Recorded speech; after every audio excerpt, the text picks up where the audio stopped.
우리는 계속 2주 연속 교회의 정체성에 대해서 살펴봤습니다. 이 시간도 또 연장해서 보겠습니다. 그동안 우리는 교회의 정체성을 신학적으로만 이렇게 알고 있었습니다. 교리적으로 예수 그리스도를 주인으로 영접한 사람들이 모여서 주를 예배하고 기도하고 전도하고 교제 나누고 봉사하고 구제하고 훈련받고 하는 기관. 여러분, 그런데 예수님께서 오늘 본문 말씀을 통해서 우리에게 하신 말씀은 교회는 음부의 권세를 깨뜨리고 음부의 권세를 이기고 대적의 성문을 취하는 것이 교회의 정체성이라고 말씀하고 있는 것이죠. 지난주에 말씀드렸다시피 현재 하늘의 영계의 2층천은 사탄 마귀가 지배하고 있는 2층천은 그 어느 때보다도 굉장히 두껍고 견고하게 지금 버티고 있습니다. 여러분, 그 강력하고 견고한 진을 깨뜨리는, 다시 얘기해서 천국 열쇠를 사용해 가지고 우리가 땅에서 매면 하늘에서도 매이고 땅에서 풀면 하늘에서 풀리는 것, 땅에서 깨트리면 하늘에서 깨어지는 것, 이것은 바로 이제 기도이며 또 금식이다, 이렇게 나눴죠. 여러분, 지난주에 나눴던 기억나십니까? 그 사사기 시대에 그 어느 레위인이 어느 마을을 첩과 지나가다가 기브아 마을에 갔었는데 날이 으슥해서 한 곳에 한 집에 들어갔죠. 근데 그 마을에 있는 남자들이 그 새로운 이방인이 머물고 있는 집에 와가지고 그 남자를 내놔라, 그 남자와 잠자리를 하겠다, 동성애를 하겠다는 얘기죠. 그래서 이제 거절하고 대신 첩을 내줬죠. 첩이 밤새 성폭행 당하고 그 다음날 집에 왔네 했지만 죽고 말았죠. 이에 분노한 레위인이 그 첩의 시체를 이제 12개로 쪼개서 이스라엘 12지파로 다 보내잖아요. 이게 천인공노할 범죄를 본 이스라엘 지파들이 40만 명의 군사들이 모였습니다. 무슨 일이냐 해가지고 이제 레위인이 얘기하죠. 베냐민 지파들이 이렇게 했다고. 그래서 40만 명의 이스라엘 군사들이 2만 6천 명의 베냐민 지파에게 가가지고 이거 빨리 회개하고 모든 것을 잘못했다고 해라. 베냐민 지파 거부하죠. 결국 이제 전쟁이 벌어졌는데, 전쟁하기 전에 이 40만 명의 이스라엘 그 군사들이 하나님께 여쭙니다. 누가 먼저 가야 되겠습니까? 하니까 주님이 말씀하셨어요. 유다 지파가 가라. 주님이 말씀했으니까 틀림없이 승리할 줄 믿고 가서 싸웠는데 40만 명 대 2만 6천 명이 싸웠는데 오히려 우리 아군이 2만 2천 명이 목숨을 잃어버렸어요. 너무 기가 막히고 허탈해가지고 그 다음날 다시 울면서 기도하며 하나님께 묻죠. 우리가 가서 베냐민 지파를 쳐야 됩니까? 그게 무슨 얘기냐면은 베냐민 지파를 친 게 우리 애가 잘못했는가? 하고 이제 하나님께 다시 물은 거예요. 여쭌 거죠. 그래서 주님이 또 치라고 그러셨어요. 또 가서 쳤는데 오히려 또 이번에는 18,000명이 죽고 말았어요. 너무너무 기가 막히고 낙심돼가지고 제 3일째 되는 날은 종일 금식하고 울면서 또 기도하죠. 어떻게 해야 됩니까? 가서 치야 됩니까? 주님이 또 말씀합니다. 치라. 이제는 내가 너와 함께 하겠다. 결국 이제 다 이제 600명 외에는 다 죽고 말죠. 베냐민 지파는. 여러분, 40만 명이 그 작은 수를 이길 수 없었던 것은 이 동성의 악한 영이 그들을 확 이렇게 사로잡고 있었기 때문에 그 악한 영이 깨지지 않고는 그들이 아무리 숫자가 적어도 이길 수 없다는 것을 얘기하고 있어요. 여러분 이해되십니까? 그래서 우리는 먼저 이 육에서 이 땅에서 보이는 땅에서 승리하는 가장 중요한 것은 영계 하늘에서 승리를 해야 됩니다. 믿습니까? 하늘에서 승리를 한 자가 이 땅에서 승리할 수 있어요. 마태복음 17장 얘기도 또 나눴었죠. 간질거리 한 아이를 둔 아버지가 예수님의 제자들에게 치유해달라고 하는데 치유를 못했죠. 그래서 예수님께 다시 와서 내 아들 치유해 주세요. 당신 아들들이 치유하지 못했습니다. 예수님이 통탄하면서 이 믿음이 없는 세대여, 패역한 세대여, 내가 얼마나 너희와 함께 있으려 하면서 아이를 치유하죠. 치유하고 치유가 되고 난 이후에 조용한 때에 제자들이 와서 묻습니다. 왜 우리는 치유하지 못했습니까? 예수님 말씀하시죠. 너희의 믿음이 적은 용고다. 너희의 믿음이 겨자씨만한 있어도 이 산을 옮기어서 이제 저리로 가라고 그러면 옮겨질 것이다. 적은 용고다. 이 적다는 단어가 굉장히 적다는 얘기했어요. 근데 그 겨자씨만한 믿음이 있어도 산을 옮길 수 있다고 그랬는데 무슨 얘기예요 이게? 제자들에게 겨자씨만한 믿음도 없었다는 얘기예요. 겨자씨만한 믿음도 없었다는 얘기예요. 그러니까 그 아이를 치유할 수 없었던 것이죠. 그러면서 예수님이 또 우리 개역 개정판에는 없지만은 킹제임스 버전은 있죠. 마태복음 17장 21절에 그럼에도 불구하고 그래요. 그럼에도 불구하고 이런 유는 기도와 금식 외에는 나갈 수가 통하지 않고 나가지 않는다. 그럼에도 불구하고 이게 무슨 뜻일까요? 왜 그럼에도 불구하고라는 단어를 썼을까요? 너희의 믿음이 거의 없음에도 불구하고 너희가 기도하고 금식하면은 너희 믿음이 다시 세워져서 그 견고한 진을 이길 수 있다는 것이죠. 믿습니까, 여러분? 지금 바로 그럴 때예요. 국가적인 이 위기 앞에 있습니다.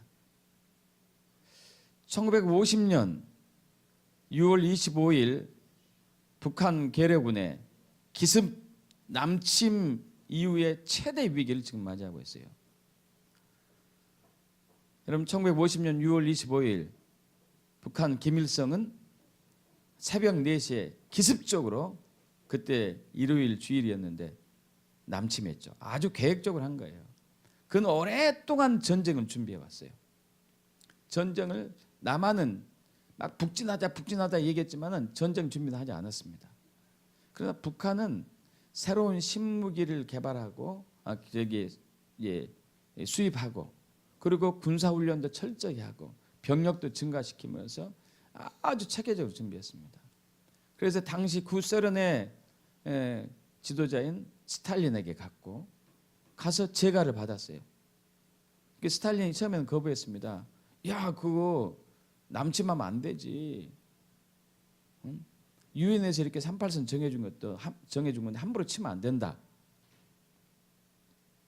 계속 가서 졸라대니까 그렇다면 너가 중국, 과거에는 중공이라고 했습니다. 공산주의였기 때문에 이 중공의 모택동, 마오쩌둥한테 가서 재가를 받아라.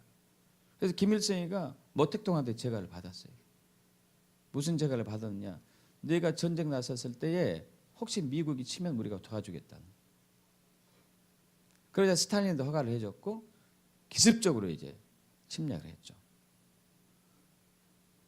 대비를 하지 않는 우리 남한은 부산만 남겨두고 경상도에 한 조그만 것만 남겨두고 삽시간에 3개월 만에 전 국토가 함락되고 말았습니다. 이제 조금 있으면 부산마저도 함락되면은 완전히 대한민국은 적화 통일이 되는 것이죠. 여러분 이 위기의 순간에 하나님께서 1950년 9월 15일 메가더 장군의 인천 상륙 작전을 성공케 함으로써 전세가 순식간에 뒤집었어요. 유행근을 파견하게 하시고. 여러분 이건 전적인 하나님의 은혜입니다. 하나님의 은혜가 개입이 아니고 하나님의 은혜가 아니었다면 한국은 지금 없어요. 그래서 백두산까지 다시 징계가 왔죠. 근데 또 다시 중공군이 30만 명이 밀고 와요. 그래서 결국 이제 현재 휴전선 부근에서 지루한 공방전이 계속되자 연합군도 중공군도 서로 너무 지쳐가지고 이제 그만 싸우자, 휴전하자. 그러면서 들리는 얘기가 그러면 어디로 경계를 할 것인가, 과거처럼 38선을 할 것인가 하니까 이제 아니다 하면서 우리가 현재 싸우고 있는 이 지점을 38선을 하자. 하다 보니까 서로 땅을 더 많이 차지하려고 엄청나게 많이 싸우죠. 더 치열하게 더 싸웠어요. 초기보다도. 그러면서 이제 그 강원도 철원 지역에 있는 그 백마고지의 신화가 이루어졌죠. 여러분 이것은 영화로도 나왔죠. 고지전으로 해가지고 그때 주연이 신하균이었고 고수였고 이 백마고지는 우리 남한에서도 북한에서도 굉장히 요충지였습니다. 이것을 차지했을 때 철원 평야가 있기 때문에 아주 시야가 넓어요. 그래서 적의 동태를 잘 이제 파악할 수가 있어요. 그래서 이것을 차지함에 있어서 여러분 1952년 10월 6일부터 15일까지 딱 10일간입니다. 만 10일이에요. 10일간의 전투로 주인이 24번 바뀌어요. 그러니까 하루에 2번 반이 바뀌었다는 얘기예요. 하루에 2-3번 바뀌었어요. 얼마나 치열했겠어요, 여러분.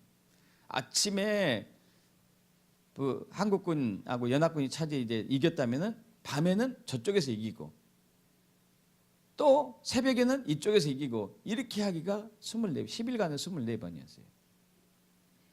이때 사상자가 한국군, 연합군이 3,500명 정도, 중공군, 북계군이 8,300명 정도, 포로 5,000명. 어쨌든 저쪽이 많이 피해를 했지만은 결국 우리가 이제 차지했습니다. 치열한 전투 중에서 가장 중요한 백마고지를 점령한 것이죠. 영계에서도 마찬가지예요. 영계에서도 치열한 전투가 계속되고 있는데 중요한 것은 영계 하늘의 고지를 점령하는 팀이 이깁니다. 주님은 교회가 이기는 교회가 되길 원하고 있어요. 믿습니까? 우리 에베소서 여기 계시록 접어두십시오. 계시록 접어두시고 에베소서 6장 12절로 가겠습니다. 에베소서 6장 12절.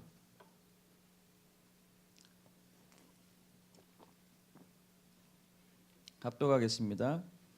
우리의 씨름은 혈과 육을 상대하는 것이 아니, 혈과 육을 상대하는 것이 아니라는 얘기는 서로 보이는 적군, 아군을 상대한다는 얘기가 아니에요. 그 뒤에 있는 통치자들, 권세들, 이 어둠의 세상의 주관자들, 하늘에 있는 악의 영들. 여러분 이 통치자들은 영적인 통치자들 얘기합니다. 육적인 통치, 보이는 이런 시장, 군수 이런 사람이 아니고 권세들도 마찬가지고 보이지 않는 어둠의 통치자들, 보이지 않는 어둠의 권세들, 보이지 않는 이 어둠의 세상의 주관자들, 보이지 않는 악의 영들, 이들이 이층천에서 딱 지배하고 있으면서 가정을 무너뜨리고 교회를 파괴시키고 분열시키고 사회를 혼란하게 하고 국가를 넘어뜨리게 노리고 있는 것이죠. 교회는 이들을 상대하는 것이에요. 믿습니까 여러분? 교회의 소명이고 부르심이에요. 그러면서 13절이 중요해요. 합독합니다. 그러므로 하나님의 전신갑주를 취하라. 이는 악한 날에 너희가 능히 대적하고 모든 일을 행한 후에 서기 위함이다. 여기 이게 무슨 얘기일까요? 모든 일을 행한 후에 우리가 추측한데 예수님이 재림하실 때를 얘기할 수 있겠죠. 그때 예수님 앞에 서려면은 우리가 영적 정죄에서 승리한 자가 설 수 있다는 얘기죠. 믿습니까, 여러분? 영적 정죄에서 승리를 해야 돼요. 그것이 바로 교회의 정체성이고 교회의 부르심입니다. 다시 계시록으로 넘어갑니다.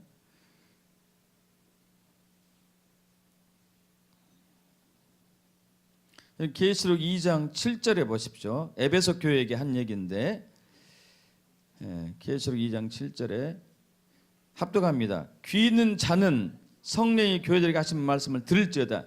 이기는 그에게는 내가 하나님의 낙원에 있는 생명나무의 열매를 주어 먹게 하리라. 11절로 귀 있는 자는 성령이 교회들에게 하신 말씀을 들을지어다. 이기는 자는 둘째 사망의 해를 받지 아니하리라. 첫째 사망과 둘째 사망이 있습니다. 첫째 사망은 육이 죽는 거예요. 자연사 하는 거. 둘째 사망은 우리의 영이 죽는 거. 지옥에 가는 것을 얘기하죠. 또 17절 합독합니다. 귀 있는 자는 성령이 교회들에게 하신 말씀을 들을지어다. 이기는 그에게는 내가 감췄던 만나를 주고 또 흰돌을 줄 터인데 그 돌 위에 새 이름을 기록한 것이 있나니 받는 자 밖에는 그 이름을 알 사람이 없느니라. 26절 이기는 자와 끝까지 내 일을 지키는 그에게 만국을 다스리는 권세를 주리니 그가 철장을 가지고 그들을 다스려 질글 깨트린 같이 하리라. 나도 내 아버지께 받은 것이 그러하니라. 아멘. 3장 5절 계속 3장 5절 합독합니다. 이기는 자와 이와 같이 흰옷을 이긴 자는 이와 같이 흰옷을 입을 것이요 내가 그 이름을 생명책에서 결코 지우지 아니하고 그 이름을 내 아버지 앞과 그의 천사 앞에서 시인하리라. 귀 있는 자는 교회 성령이 교회들에게 하신 말씀을 들을지어다. 12절 이기는 자는 내 하나님 성전의 기둥이 되게 하리라. 그가 결코 다시 나가지 아니하리라. 내가 하나님의 이름과 하나님의 성 곧 하늘에서 내 하나님께로부터 내려오는 새 예루살렘의 이름과 나의 새 이름을 그 위에 기록하리라. 21절 이기는 그에게는 내가 내 보좌에 함께 앉게 하여 주기를 내가 이기고 아버지 보좌에 함께 앉는 것 같이 하리라. 할렐루야. 있습니까? 또 21절도 마찬가지. 21장 6절은 제가 읽겠습니다. 또 내게 말씀하시되 이루었도다. 나는 알파와 오메가요 처음과 마지막이라. 내가 생명수 샘물을 목마른 자에게 값없이 주리니 이기는 자는 이것을 유업으로 얻으리니 나는 저의 하나님이 되고 그는 내 아들이 되리라. 할렐루야. 여러분 교회는 이기는 교회가 돼요. 성도는 이기는 성도가 돼야 돼요. 그래야지 주님 앞에 우리가 설 수가 있어요. 믿습니까 여러분? 이기는. 그래서 이기기 위해서는 하늘의 영적인 하늘을 우리가 점령해야 돼요. 백마고지를 점령했던 것처럼 영적인 하늘을 점령해야 돼요. 영계를 점령하는 사람이 이깁니다.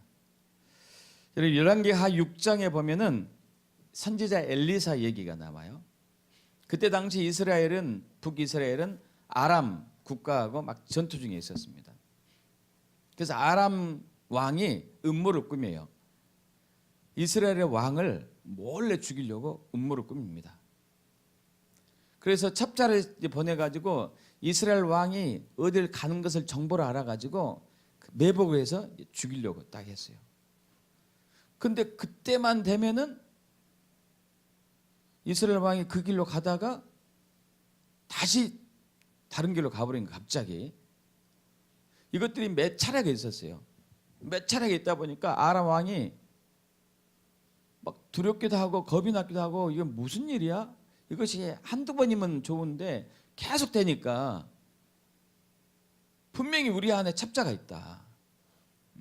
첩자가 있으니까 저 이스라엘 왕이 우리가 몰래 죽이려고 매복해서 숨어 있었는데 귀신같이 알고 다른 데로 피하지 않느냐. 첩자가 있다. 첩자를 가려내자 그러니까 신하 중에 한 명이 얘기합니다. 아닙니다. 이스라엘에 엘리사라는 선지자가 있는데 그는 우리가 왕의 침상에서 하는 얘기도 다 듣습니다. 여러분 이런 일이 가능할까요? 우리 그리스도인들은 가능해요. 왜? 영계를 장악하기 때문에. 믿습니까? 영계를 지배하기 때문에. 그래서 아람 왕이 그래? 그런 놈이 있었다는 얘기야? 그렇다면은 우리가 그를 죽여버리자 하고 군대를 보내요. 몰래 군대를 보내가지고 이 엘리사가 살고 있는 집을 뺑 돌로 쳤습니다. 뺑 돌로 쳐고 엄청난 군대가 온 거지, 한 명 잡으려고. 근데 엘리사와 같이 있던 사환이 아침에 일어나 보니까 아람 군대가 자기 집을 뺑 둘러서 그냥 있는 거예요. 사환이 깜짝 놀라가지고 엘리사에게 얘기하죠. 큰일 났습니다.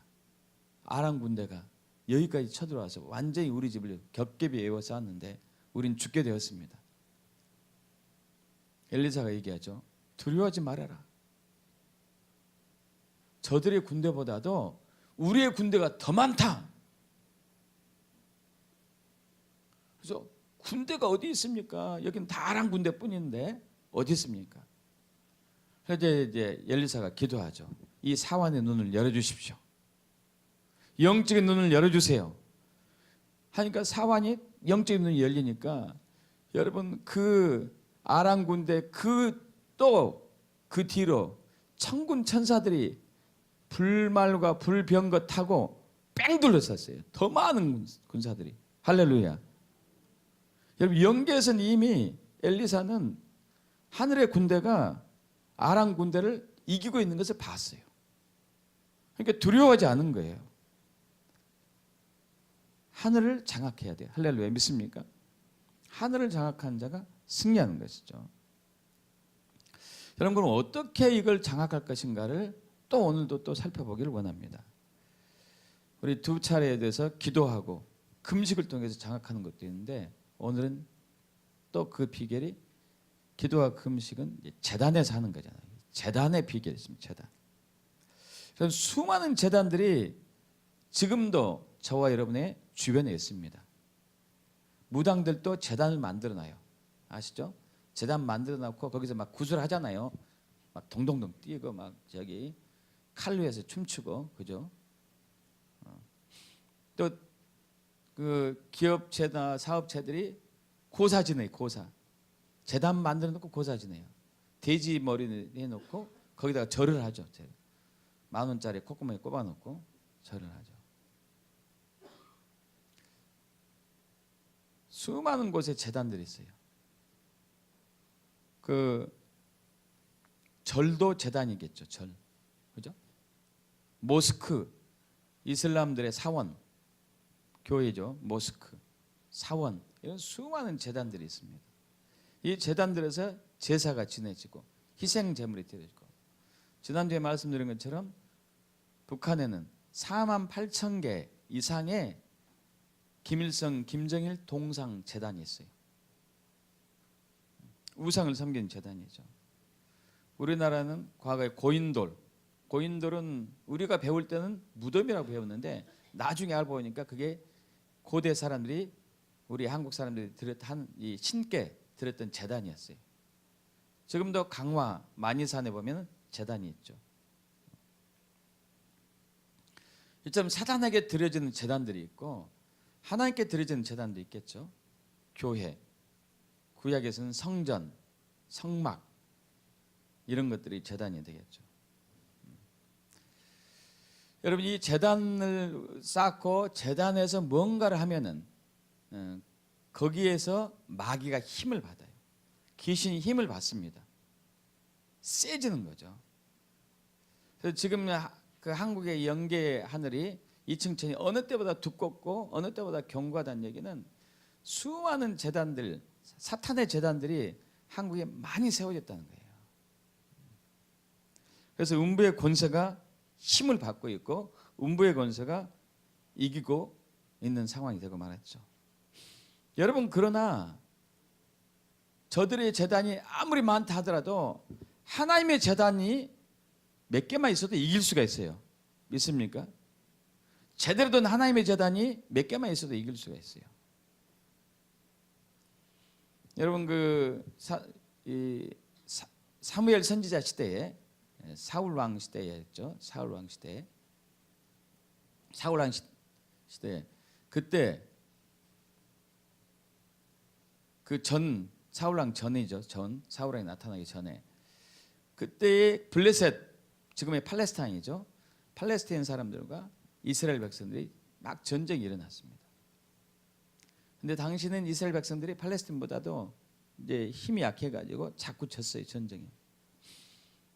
또 이제 쳐들어옵니다. 또 쳐들어오니까 이스라엘 백성들이 과거에 자기 조상들이 언약궤, 언약궤, 법궤는 여러분 그 주보 맨 앞에 보면은 그 성막을 그려놨죠. 성막 보면은 지성소에 법궤가 있죠. 법궤. 그 법궤 안에 십계명이 들어있고 하나님 말씀이 들어있고 만나 이스라엘 백성이 40년 동안 광야에서 먹었던 만나가 있고 또 아론 쌍난 지팡이 있는 이 법궤 하나님의 임재를 상징하는 이 법궤를 가져가면 승리했던 것을 기억해가지고 법궤를 가지고 전투에 임하죠. 블레셋이 싸우려고 왔는데 갑자기 이스라엘 백성들이 막 사기가 충전하자 저게 뭐지 하니까 알아보니까 법궤가 있었던 거예요. 그래서 어떡하지 하다가 야 이래 죽나 저래 죽나 마찬가지다. 우리가 죽을 힘을 가지고 싸우자 해서 싸웠는데 블레셋이 결국 이겼어요.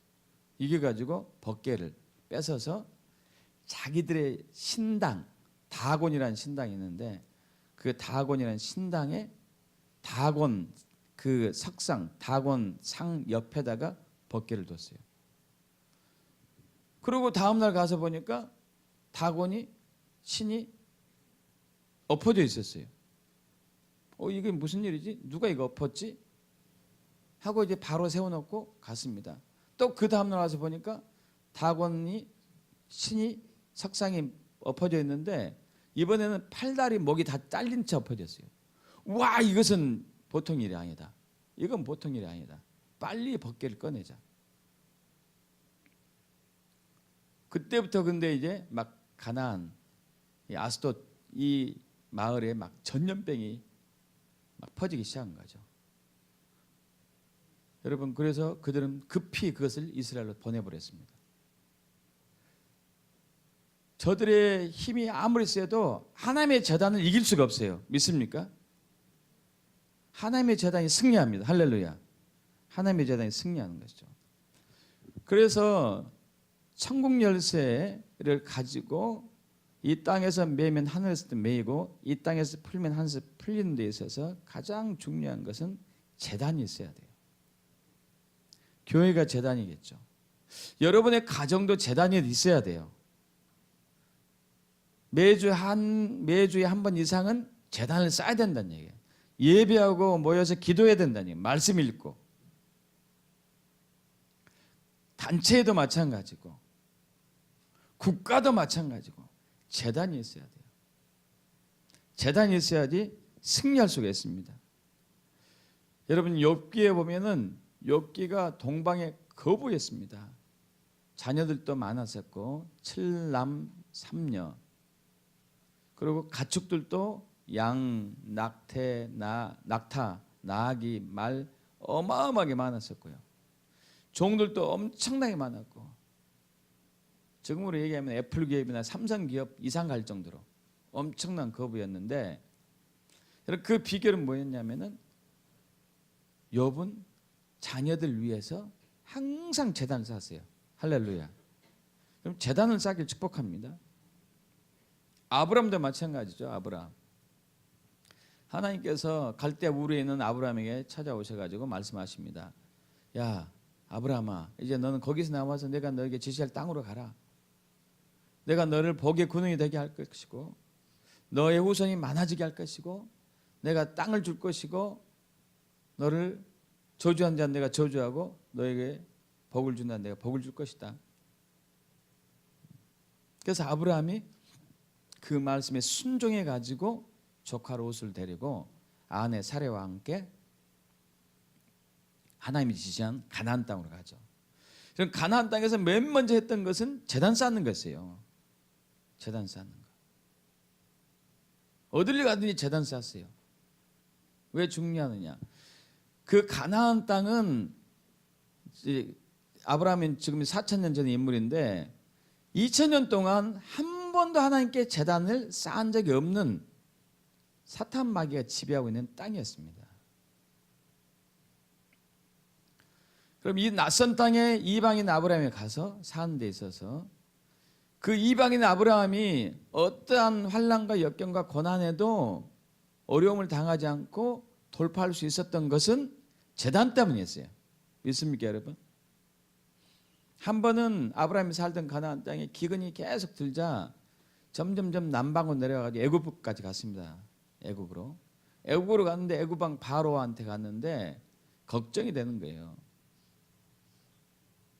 그 당시 그 둘의 나이가 만만치가 않은 나이였는데 아브라함은 70대 중후반, 아내 사라는 60대 중후반이었는데 걱정이 된 거예요. 아내가 기가 막힌 미인이었나 봐요. 기가 막혀. 예전에는 여러분 이게 남의 아내도 힘이 센 사람이 취하는 그런 그 안 좋은 관행이 있었어요. 예수님 당시 헤로드 왕도 자기 이복 동생 부인을 이렇게 딱 데리고 살았잖아요. 2000년 전에. 아브라함 때문에 더 그랬겠죠.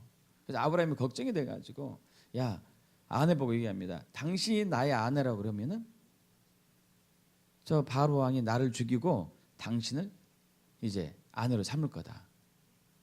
당신을 나의 동생이라고 그래라. 사실 이복 동생이 했으니까. 그래서 순종하죠.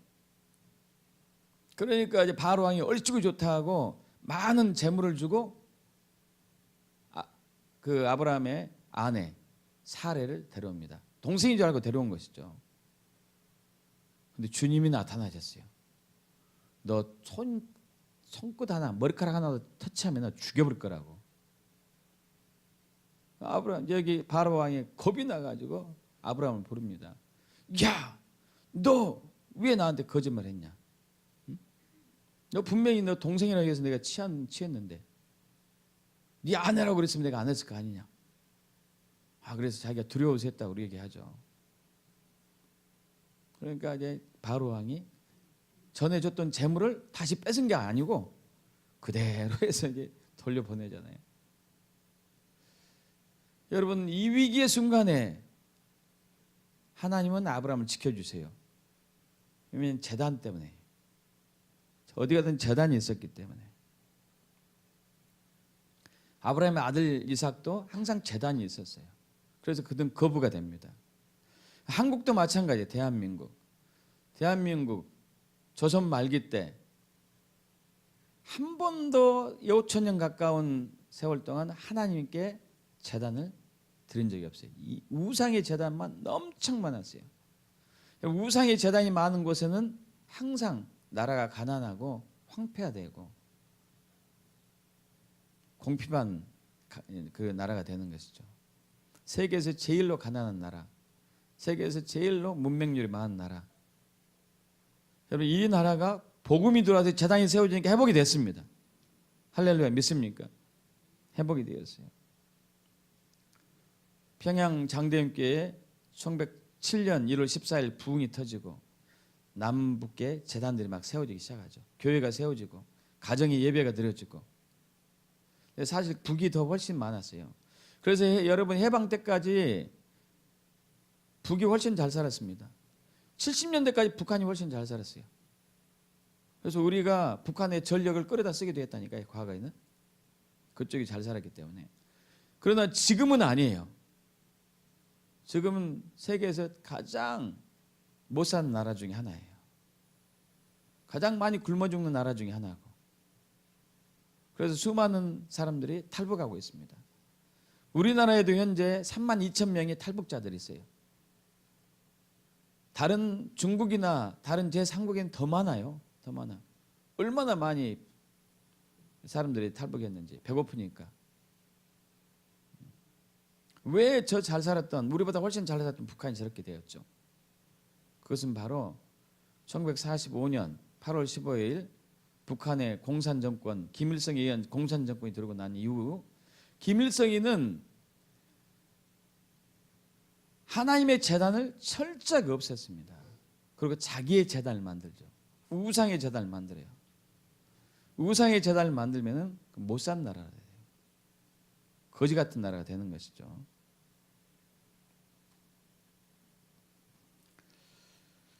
여러분, 이제 북한에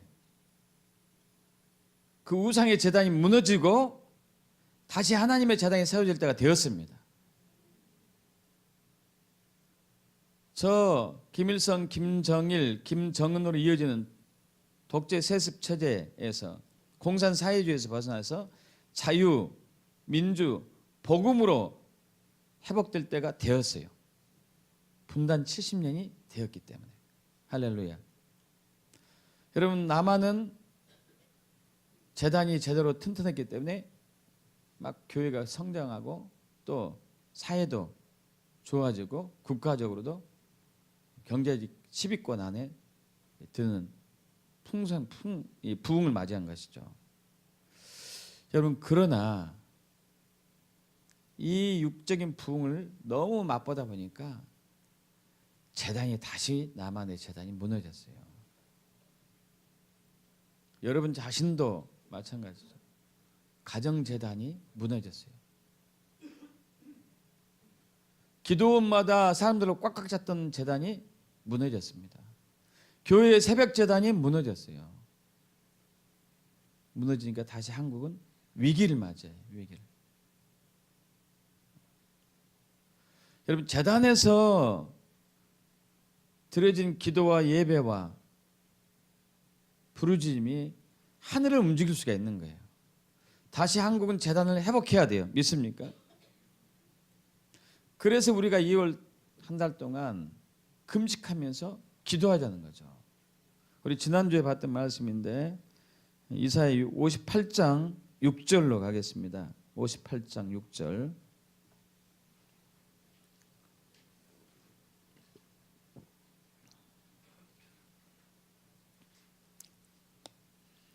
6절에서 7절까지 두 절 일단 합독합니다. 내가 기뻐하는 금식은 흉악의 결박을 풀어주어 주며 멍에 줄을 끌어주며 압제당한 자를 자유하게 하며 모든 멍에를 꺾는 것이 아니겠느냐.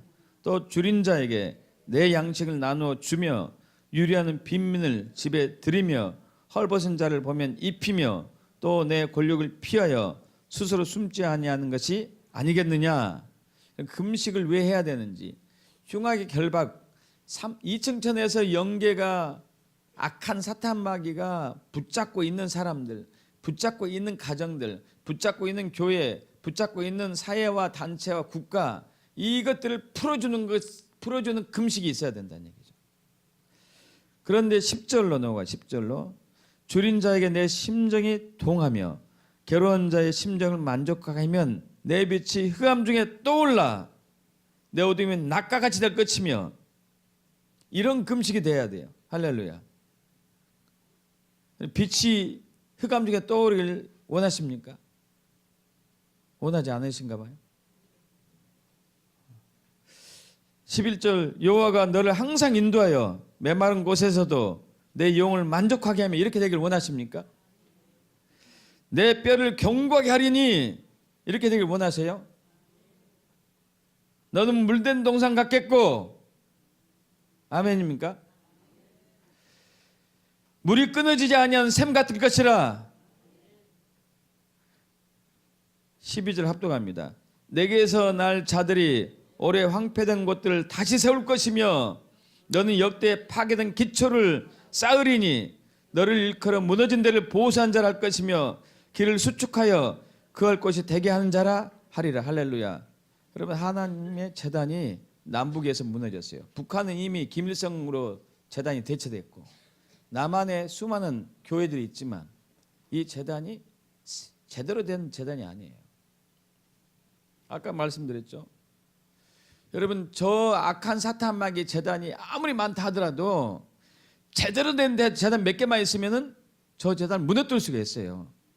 할렐루야. 근데 한국의 제단이 제대로 된 제단이 아니에요. 교회가 다시게 제대로 되는 교회가 아니란 얘기예요. 성경이 말한 교회가 아니에요.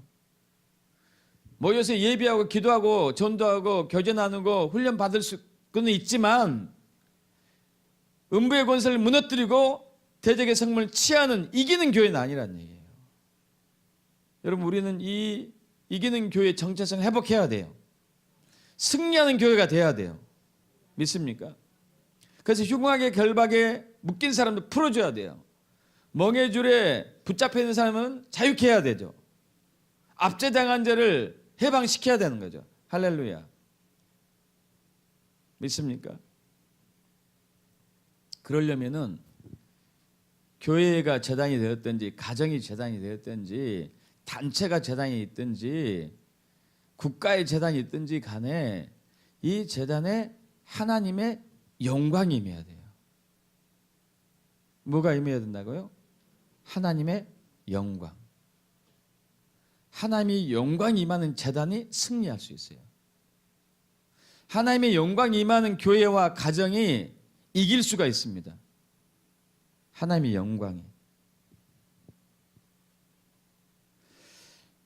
여러분 잘 아시다시피 열왕기상 18장에서 엘리야가 갈멜산에서 영적 전투를 벌립니다. 바알과 아세라 850명의 거짓 선지자가 그들 바알과 아세라 제단을 세웠고 엘리야는 이스라엘 백성들의 무너진 12지파의 제단을 쌓았어요. 그러면서 영적 대결을 벌입니다. 각각 재물을 올려놓고 하늘에서 불이 내려와서 이 재물을 태우는 신이 진짜 신이다. 엘리야는 1명, 저쪽에 거짓 선지자는 850명. 그럼 850명의 거짓 선지자들이 제단에다가 재물을 올려놓고 아침부터 막 춤추고 소리 지르고 난리를 피죠. 점심 이튿날도 끄떡도 않습니다. 그러니까 엘리야가 비웃죠. 야, 너희 신 낮잠 자나 보다. 출타했나 보네. 빨리 불러오지 그러냐? 안 되니까 막 자기들 몸을 자해하면서 막 해도 아무런 반응이 없어요. 저녁 때가 돼서 엘리야가 하나님의 제단에 그 재물을 올려놓고 그 주변에 도랑을 파가지고 물을 부어놓고 또 재물에다가 물도 부었어요. 아니 여러분 재물이 태워지려면 물이 없어야 되는데 물을 막 부어놨어요. 주변에도 물 부어놓고 그리고 기도하는데 하늘에서 불이 내려왔어요.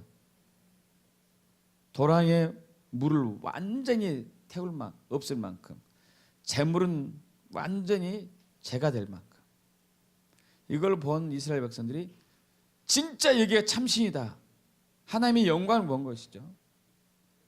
엘리야는 850명의 거짓 선지자를 다 죽이고 절박하게 기도함으로써 다시 3년 반 만에 비가 내리기 시작한 거죠. 여러분 지금 대한민국은 위기 상황 가운데 있습니다. 요즘 거듭 계속 되는 재앙 중에 하나가 뭐죠? 곳곳에 불이 나고 있어요. 엊그제 연세대학병원이 또 불이 났어요. 다행히 인명피해는 없었습니다만 신기하게 붕이 납니다. 신기하게.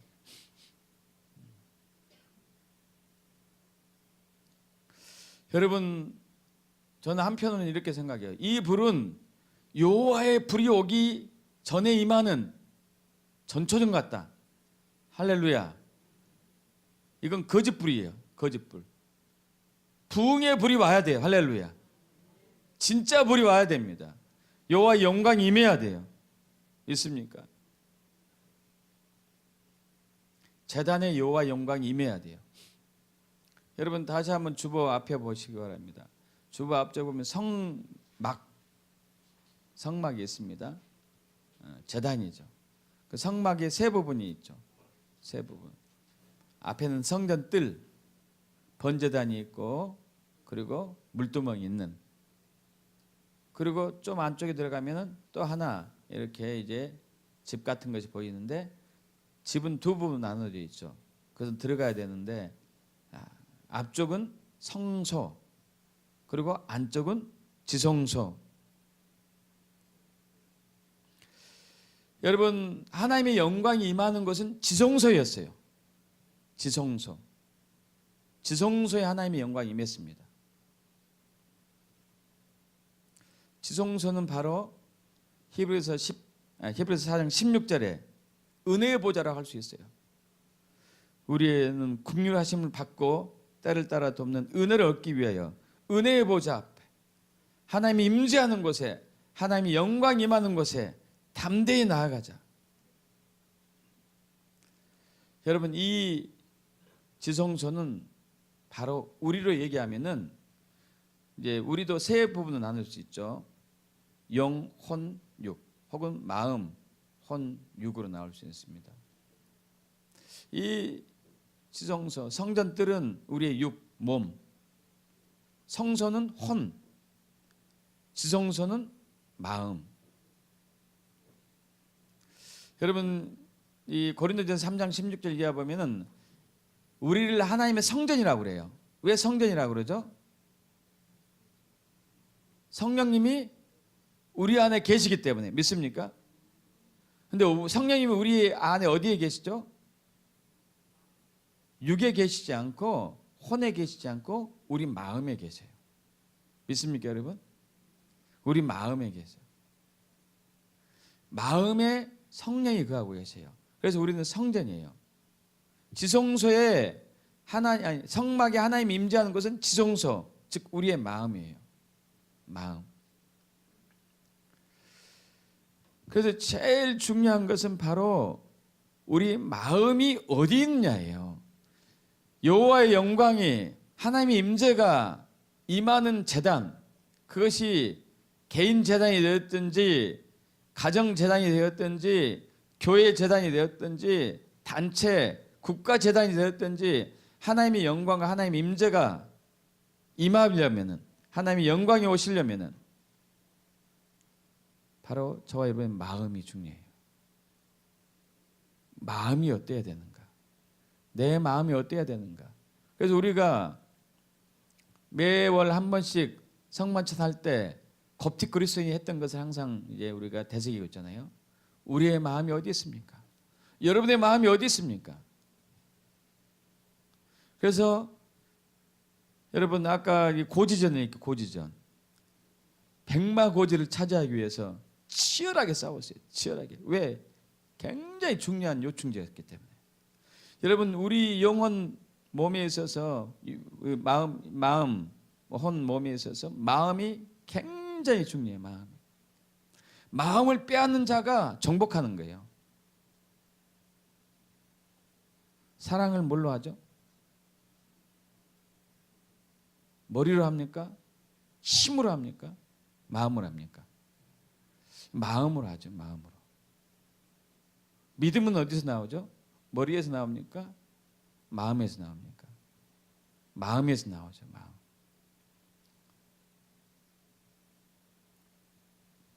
그래서 잠언 4장 23절에 모든 지킬 만한 것 중에 더욱 내 마음을 지키라. 생명의 근원이 이에서 납니다. 그럼 생명의 근원은 사실 예수인데 왜 마음이라고 했을까요? 마음이 그만큼 중요하기 때문에. 여러분, 사탄은, 하나님도 마찬가지지만 사탄도 우리 마음을 차지하기 원해요. 여러분, 하나님은 이미 하나님의 마음을 우리에게 온통 뺏겼습니다. 우리 마음도 하나님께 온통 뺏겨야 돼요. 할렐루야.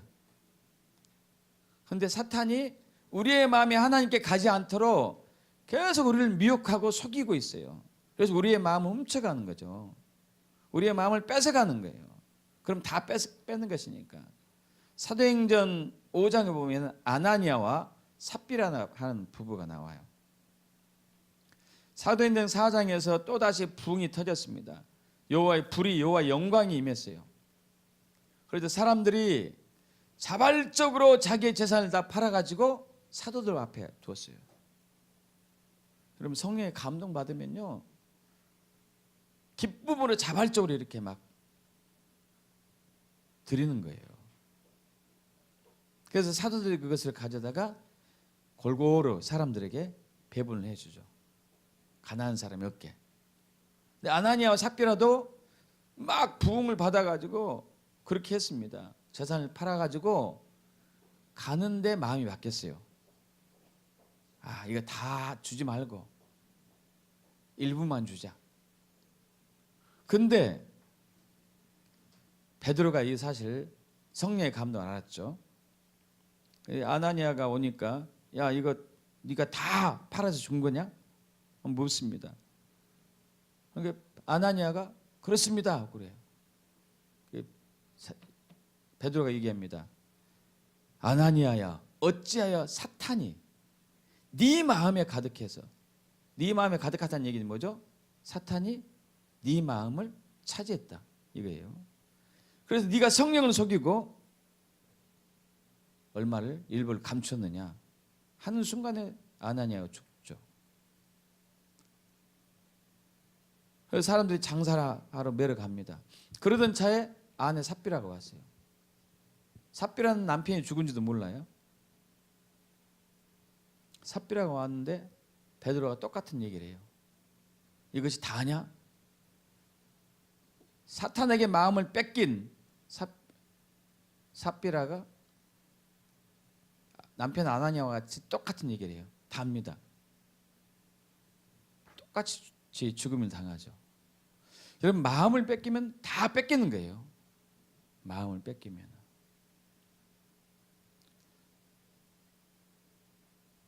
여러분의 마음이 어디 있습니까?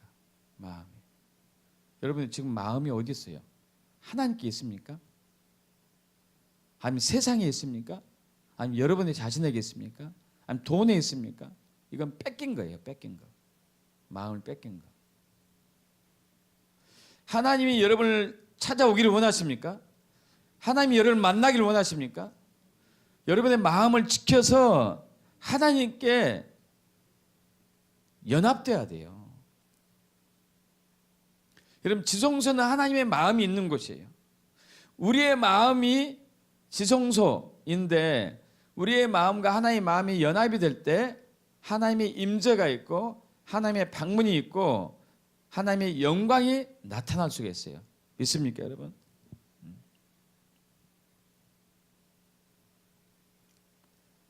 그래서 시편 기자는 다윗은 얘기하죠. 우리 시편 51편 16절에서 17절 가겠습니다. 시편 51편 16절에서 17절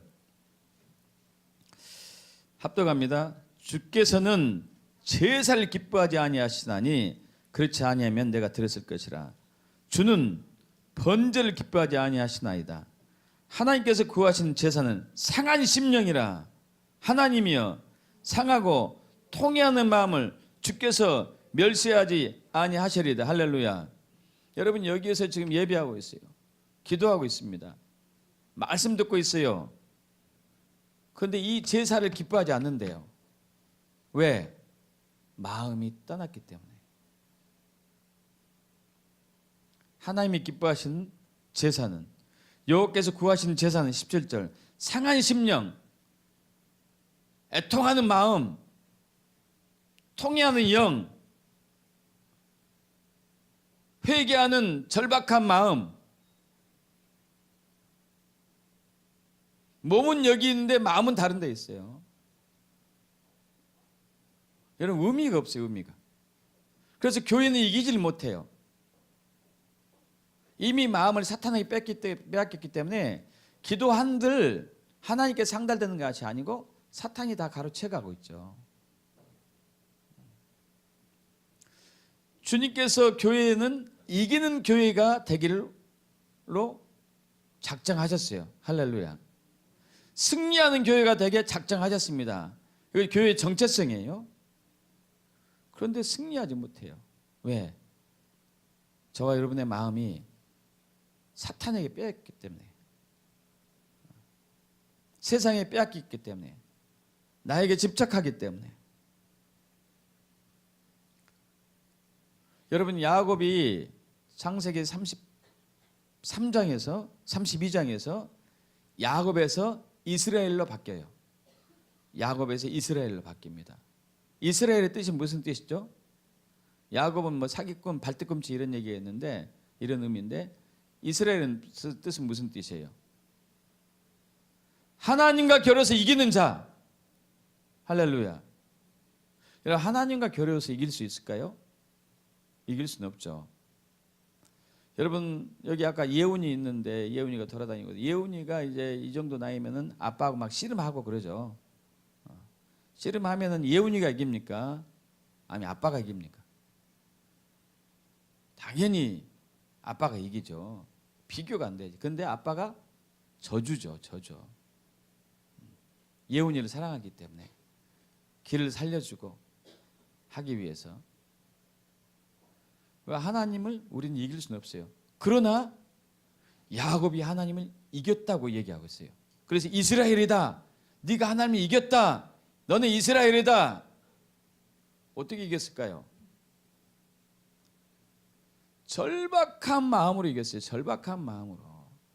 여러분, 지금 한국의 교회는 절박함을 잃어버렸어요. 과거에는 절박함이 있었다니까요. 아까 6.25 전쟁 때 다 잃고 부산만 일부만 남겨주고 이렇게 이제 초토화되기 직전 상태에서 부산의 초량교회에서 후퇴했던 목사님과 장로님과 집사님들이 절박함을 가지고 기도했어요. 간절하게 절박한 마음으로. 그러자 하나님께서 유엔군을 보내셨고 메가더 장군이 인천 상륙 작전을 성공하게 한 것이죠. 할렐루야. 그래서 한국이 뒤집어진 거 아니에요? 그렇지 않으면 우리는 적과 통일해서 북한처럼 살고 있을 거예요. 북한처럼.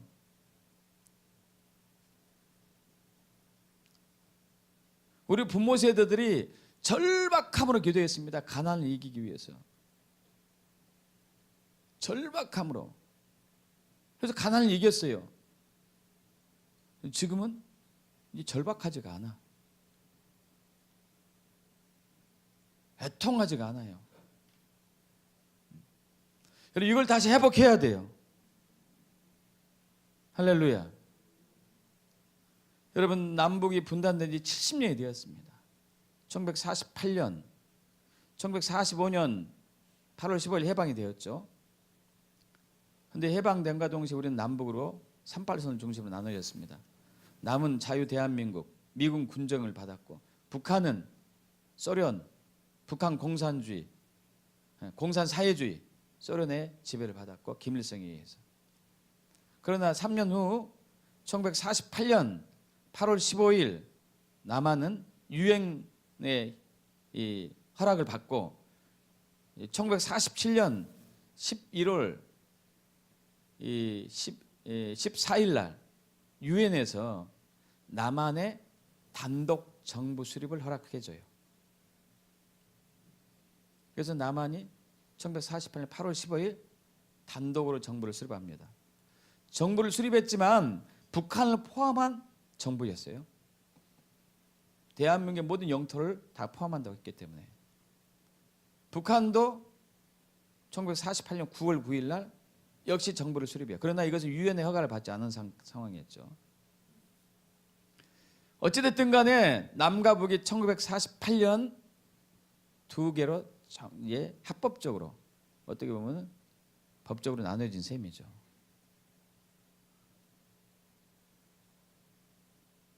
이혼한 셈이에요. 그 전에는 게 별거 했다가 이때 완전히 이혼된 거죠.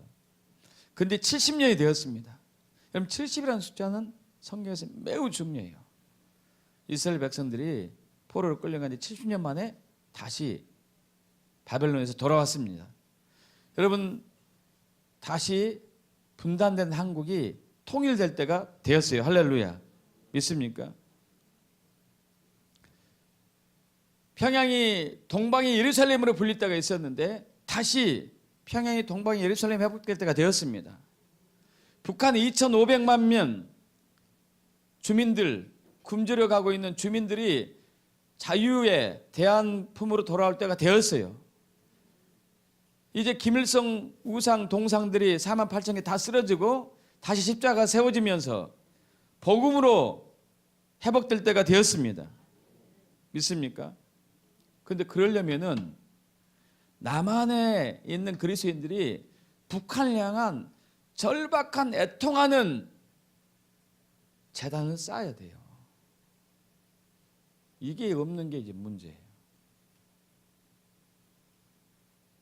북한 주민들 향한 절박한 마음이 있어야 돼요.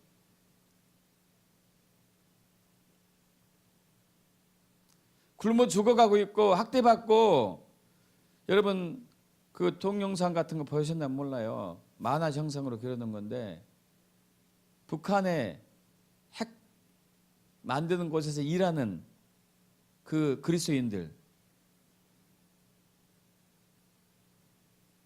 저들은 피부가 떡이 되면서 일을 하고 있어요. 그리고 죽어가요.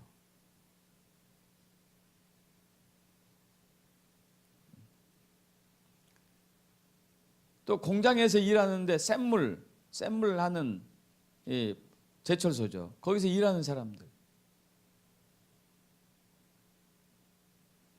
어떤 사람이 그것을 방문했는데 사람들 몸에 얼룩덜룩한 것이 있더래요. 얼룩덜룩한 거. 무슨 특이한 옷을 입었나 봐서 가까이 가서 봤더니 그곳은 엄청난 뜨거운 용광로가 있기 때문에 사람들 옷은 거의 입지 않았고 맨몸인데 불똥이 살에 튕겨가지고 살에 파이고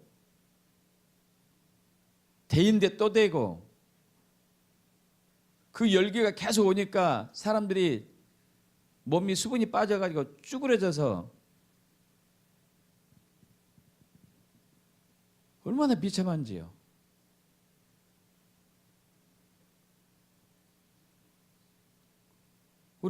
저들은 우리의 부모 형제들이죠. 우리 동포들이고,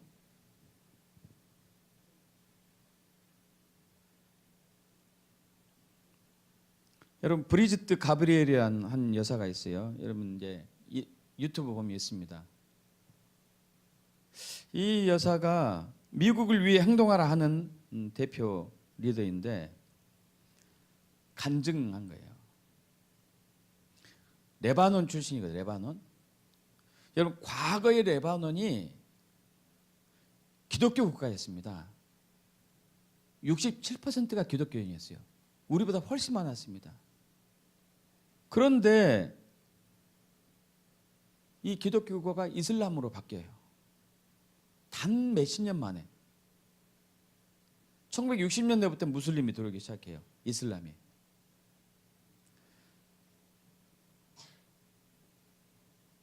이제 한둘 들어오기 시작하더니 이제는 이 레바논이 이 중동의 파리였어요. 중동의 파리. 파리가 정말 잘 살았잖아요. 아름답고. 여러분 레바논이 굉장히 기독교 국가라서 부유하고 잘 살고, 그래서 주변의 이슬람 나라들이 레바논 대학으로 유학을 보냈어요. 우리가 미국에 유학을 보냈듯이 미국의 많은 나라들이 유학 보내잖아요. 중동의 이슬람권 나라들이 레바논이 너무 좋으니까, 선진국이니까 레바논으로 전부 유학을 보냈다고요. 이슬람 애들이. 근데 그들이 자라면서 정착하면서 이슬람 사람들이 많아지기 시작해요. 많아지기. 또 이슬람은 일부 다처제잖아요. 애도 많이 낳죠. 기독교인들이 애 얼마 안 낳아요.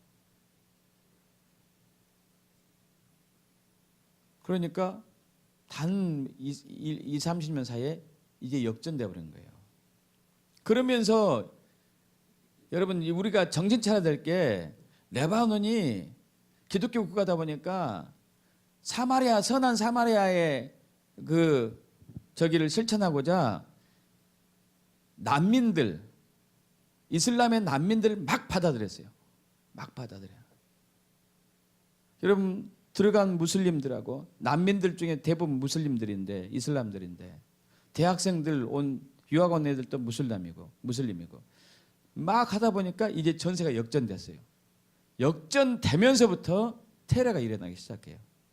교회의 테러가. 총을 들고 예배하는 교회 가서 난사하고 기독교인들이 죽고요.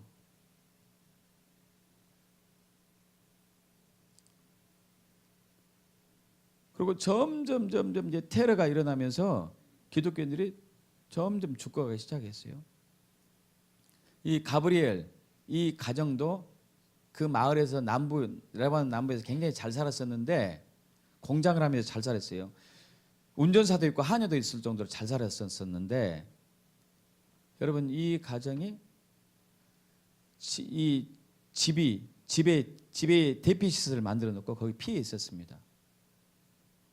그마저도 폭격이 와가지고 초토화됐어요. 다른 대피시설로 갔습니다.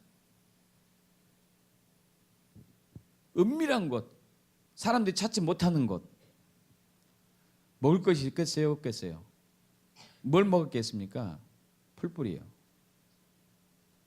추운 때는 난방을 할 수가 없어. 불을 떼면은 불빛 때문에 사람이 들키잖아요. 그러니까 모든 문은, 모든 창문은 딱 막아놓고 안에서 조그만 모닥불을 피워요. 추우니까 너무. 그러면은 안에 산소가 없어가지고 자고 나면 다 기절한대. 그래서 자기 전에 서로 안부 인사한대요. 내일 내가 죽을지 모른다. 그 일어나면 다행인 거고. 다행히 이 가브리엘 여사, 그때 당시엔 소녀였는데, 이 가브리엘은 그 기독교인이 이 무장을 하고 있는 사람이 기독교인이었어요. 보호를 해줬던 거예요. 근데 마지막 때에 그 기독교인 군인이 와가지고 내일은 내가 너희를 보호할 수 없다. 왜? 나 위에 있는 상관이 온다. 직접 여기로. 마지막이다. 하고 떠났어요. 그때 그날 밤에 극적으로 하나님의 은혜로 탈출해가지고 그가 이 이슬람의 만행을 전 세계에 알리는 그런 일을 지금 하고 있는데, 제가 무슨 말씀 드리려고 하냐면은, 그 기독교인들이 무슬림에 의해서, 이슬람에 의해서 그렇게 핍박받고 학대받고 죽임당하고 정말 엄청난 고생을 할 때 소망을 품었대요. 무슨 소망? 서방의 기독교 국가들이 자기를 구해주기를. 우리는 한 형제잖아요. 그렇지 않습니까? 예수 믿는 사람 한 형제 자매 아닙니까? 서방의 기독교인들이 이 나라로 제발 쳐들어와 가지고 구해주기를 기도했대요. 근데 한 서방 국가도, 한 국가도 그런 적이 없어요. 마찬가지.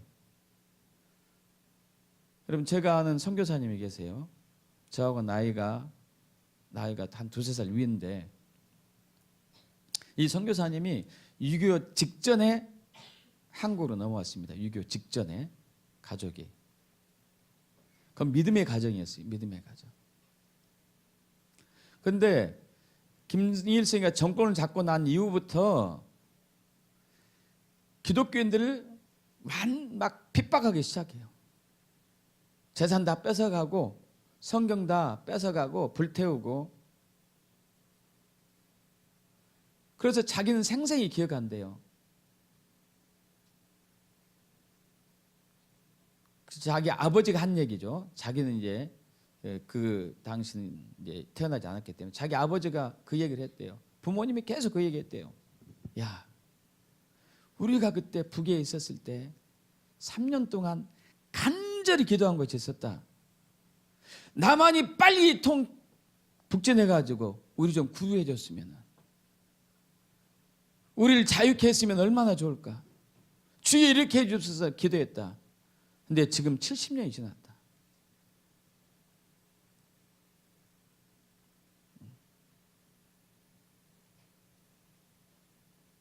여러분, 지난주에 탈북인 선교사를 만났습니다. 14년째 탈북인 선교사. 여러분, 북한이 얼마나 어려운지 여러분 상상도 못해요. 그분들 직접 말을 들어도 상상도 안 가요. 얼마나 힘든지. 도시에 있는 사람이 더 비참하대. 시골에 있는 사람 좀 낫대요. 왜? 풀뿌리라도 먹으니까. 풀뿌리 먹으면서, 그 선교사 하는 얘기가 그거예요. 가족들이 풀뿌리 먹으면서 가끔 비행기가 위로 지나간대요. 비행기가 지나가면은 혹시 저기서 먹을 것을 주지 않나? 떨어뜨려 주지 않나? 이렇게 살아가고 있어요. 여러분, 저들을 해방시켜야 되지 않아요?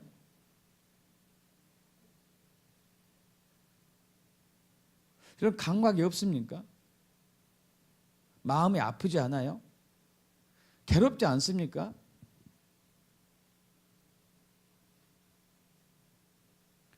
그럼 다시 한번 우리 이사야 58장 넘어갑니다. 이사야 58장 6절.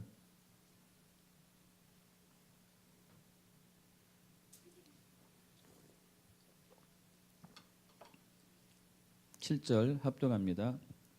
내가 기뻐하는 금식은 흉악의 결박을 풀어주며 멍에줄을 끌어주며 압제당한 자를 자유하게 하며 모든 멍에를 꺾는 것이 아니겠느냐.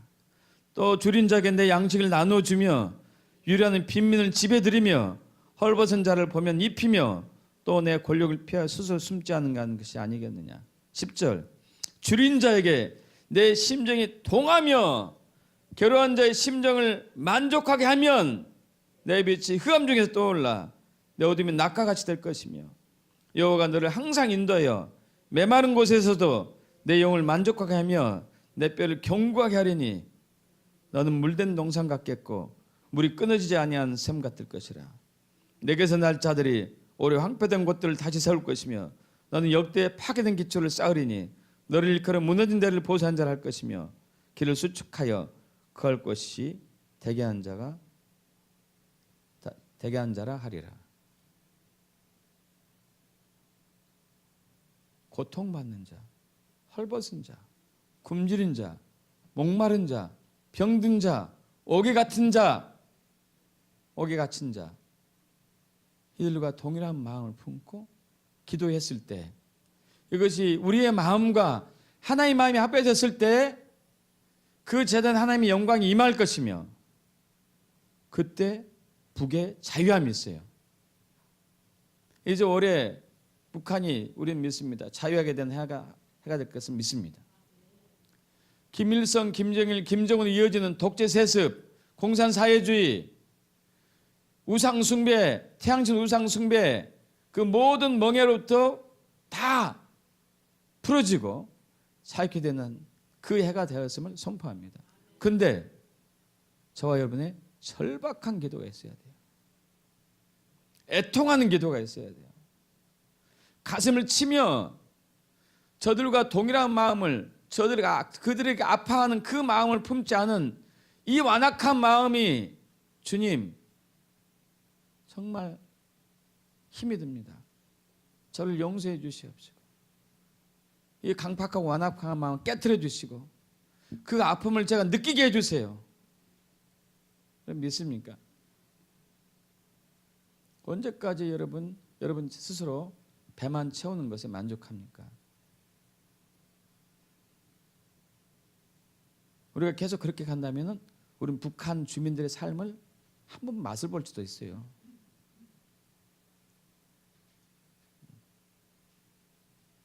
내 형제 자매가 심각한 상황이 있는데 외면한다면 어떤 부모가 좋아하겠습니까? 여러분, 하나님은 남한의 아버지기도 하지만 북한의 아버지기도 해요. 믿습니까? 근데 한 형제가 저렇게 되고 있는데 부유한 형제는 나 몰라라 하고 있으면 어떻게 할 것입니까?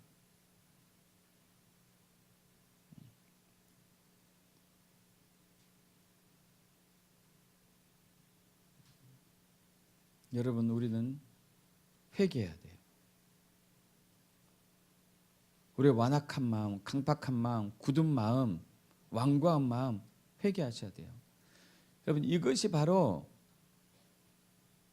사술, 우상에게 절하는 것이에요. 완고한 마음, 불순종, 우상 숭배하는 것이고. 그러나 우리가 목마른 자, 헐벗은 자, 굶주린 자, 옥에 갇힌 자, 병든 자, 저들의 마음과 동일시한 마음을 가지고 주님께 애통하며 나아갈 때에 우리의 마음과 북한 주민들의 마음과 하나의 마음이 연합될 때 역사가 나타나요. 교회가 승리하는 교회가 될 거예요. 할렐루야.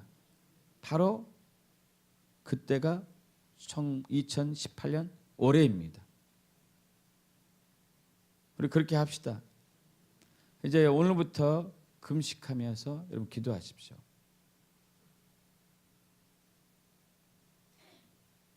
(2월 28일까지)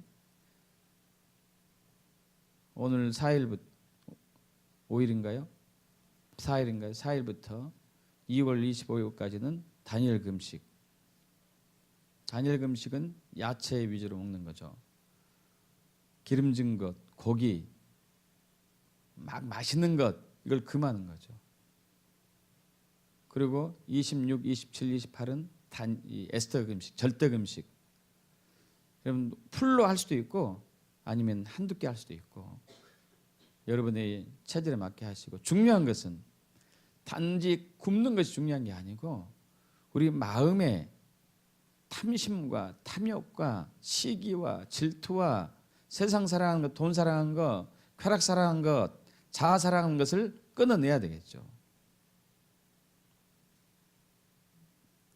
그리고 이 완고하고 강팍한 마음이 깨지고 국리라고 애통한 마음, 의에 주르고 목마른 마음으로 채워져야 되겠죠. 할렐루야. 그래서 우리 산상팔복이 회복되는 거 아닙니까? 심령이 가난한 자는 복이 있나니 천국이 제 것이며, 온유한 자는 복이 있나니 저희가 땅을 기업으로 받을 것이며, 애통한 자는 복이 있나니 저희가 위로받을 것이요, 의에 주르고 목마른 자는 복이 있나니 저에게 배부를 것이요. 믿습니까?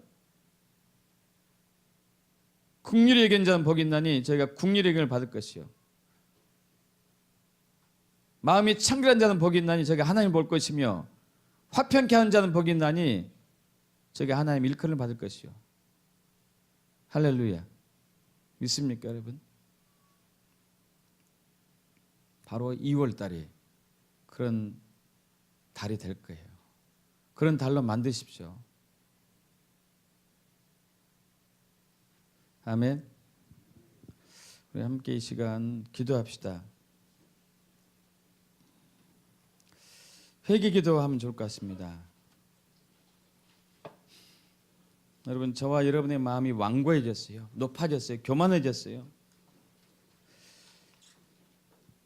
주변에 곡을 하는 사람이 있어도 우리는 눈물이 나지 않습니다. 주변에 춤을 추는 사람이 있어도 우리는 같이 어울려서 춤을 추지 않아요. 굶주리고 죽어가는 사람이 있어도 우리는 덤덤하기만 해요. 풀뿌리를 먹으면서 왜 빨리 구원의 사람이 오지 않지 하는 소리를 들어도 우리는 무덤덤합니다. 우리의 마음이 얼마나 높아졌는지, 우리의 마음이 얼마나 교만해졌는지. 주여, 우리가 이런 자임을 시인합니다. 인정합니다. 마음은 하나님의 성전인데 하나님의 임재와 영광이 임해야 되는데 완고함으로, 견고함으로 굳어져서 임하지 못한 이 안타까움을 우리가 주께 올려드리면서 주여 삼창하고 회개하겠습니다. 주여, 주여, 주여.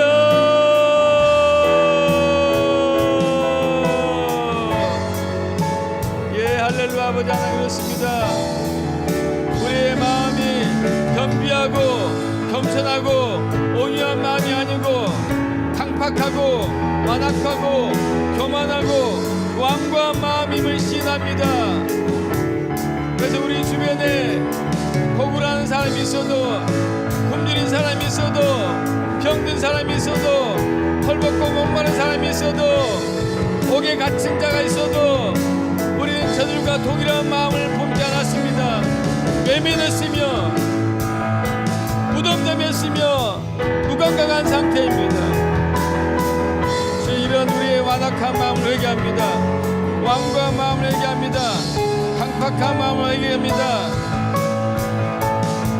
예수를 엎어주시옵시고 물과 말씀을 세워주시고 성령의 불로 태워주시옵소서. 주여, 우리의 굳은 마음을 제거하시고 부드러운 마음을 주시옵소서. 완악하고 강박한 마음을 경작하시고 겸비하고 온유한 마음을 주시옵소서. 우리를 공률히 봐주세요. 불쌍히 여겨주세요. 그래서 이 마음이 하나님이 계신 성전인데, 성령이 거하시는 곳인데, 이 성전이 거룩하게 되며 청결하게 되며 아버지의 마음과 동일하게 되길 원합니다.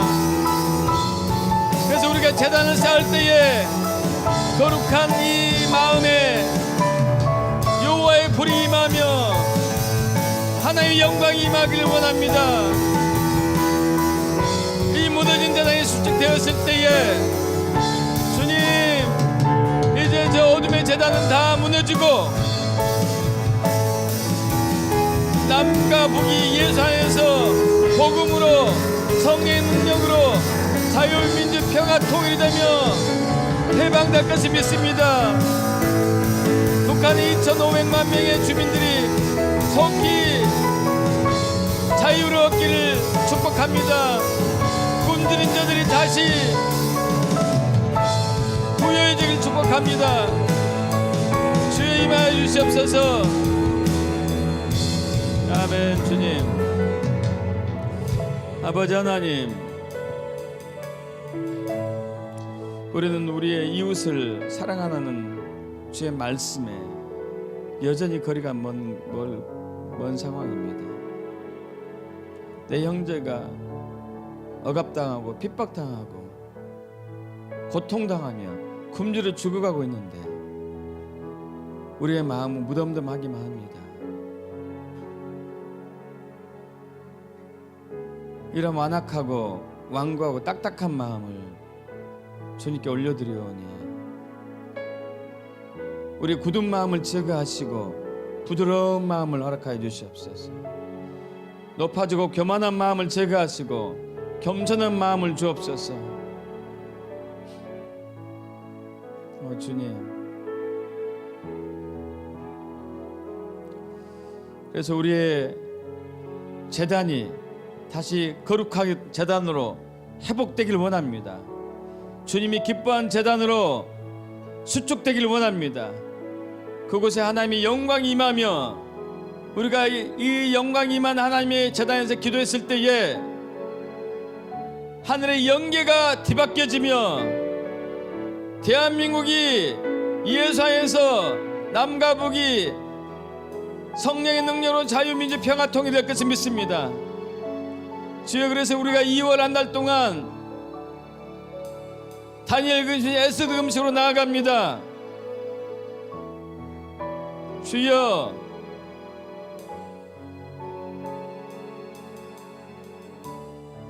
임하여 주시옵소서. 며칠 전에 있었던 느헤미야 금식성회 때에 무려 2,200명의 그리스도인들이 모여들었습니다. 40일 금식을 하겠다는 사람이 700명이 나왔으며 그 외에 기타 헌신하기로 한 사람이 대다수였습니다. 주님, 우리 유나이트 교회에도 이런 절박한 마음을 가지고 금식하며 애통하며 기도하며 거룩한 제단을 회복하여서 하나님의 영광이 임할 때에 그 영광을 맛보는 유나이트 교회의 제단이 되기를 원합니다.